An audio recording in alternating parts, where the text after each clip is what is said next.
Assalamu alaikum wa rahmatullahi wa barakatuhu.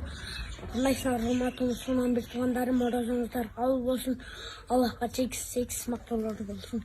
Auzu billahi mineşşeytanirracim. Bismillahirrahmanirrahim.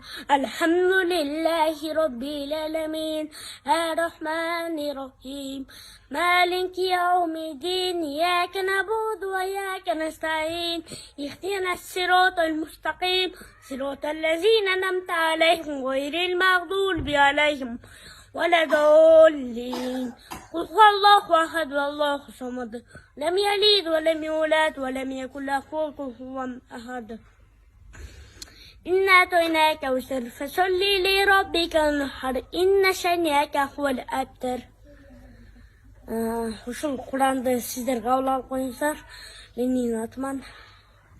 Allah'ım Resulü için.